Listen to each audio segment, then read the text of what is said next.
If every one of us have seen the video going round on social media about what is happening in Afghanistan when the Taliban have taken over Kabul in Afghanistan, and you see the video where everybody in Afghanistan are trying to look for a way of escape. Now the airline service providers have increased the price of flight. This is what we are saying. We think war is just something you just call with the mouth. You think it is bread and tea. I am sure so many people that will suffer some of this are the poor.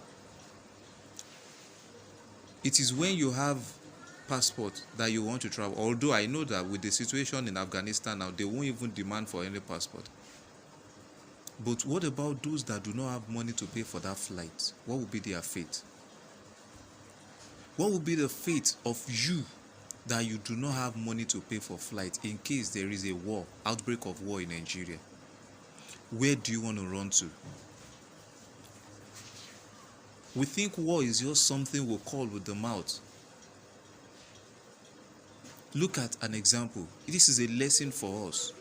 You are in Nigeria, you are calling for war, calling for secessionism, you are calling for division of the country. You are saying either by fire, by force, we will give it war. You are supporting people making those statements. If you see war, will you wait? Will you wait? America, with the money they spent in Afghanistan, trillions of dollars, spent 20 years. What were they doing there? At the end of the day, what is happening now? What is happening? The president of that country ran away out of that country. But what happens to the faith of the poor that cannot travel, that cannot run? If you are calling for war, and I pity the poor in this country, because the people that are calling for war, are those that have access to travel out. Immediately anything happens, even before you know it, they can run out of the country. But you that you do not have anything, you sit in your house, you keep supporting them, you keep encouraging them, instead of you condemning them. When it starts, you will be the one to pay for it. You think because you have 1,000 naira to buy data, you can sit and just post anything instigating war, supporting war? Continue. When the war starts, the question is, what will be your fate? What will be the fate of your children? What will be the fate of your loved ones? You will end up being a refugee in another man's country. Benin Republic here will now be a saving place for you, a place you don't want to go before, a place you feel that they are too small to your country. Benin Republic is not as much as Lagos State, that small country. They will now look like a London to you when that time reach.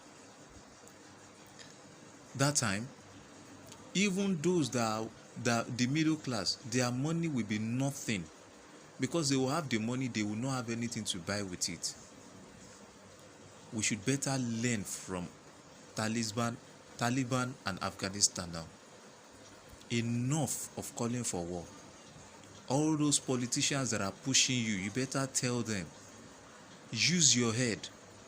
All those pastors that are teaching you to hate one another, that are dividing us, you better stop worshiping them and tell them that you are done with them.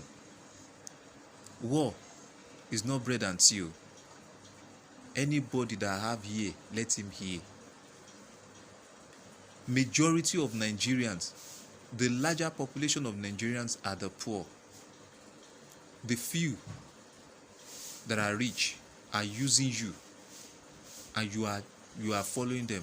When the war starts, those few will run away. Then we that we do not have money will probably be left to face one another. When it will get to a point that mother will kill our own child to eat? Is that what you pray for? We should better learn from Afghanistan now. Stop supporting anyone calling for war in Nigeria. Let us use our head. Use your head. Do not allow anybody push you into war.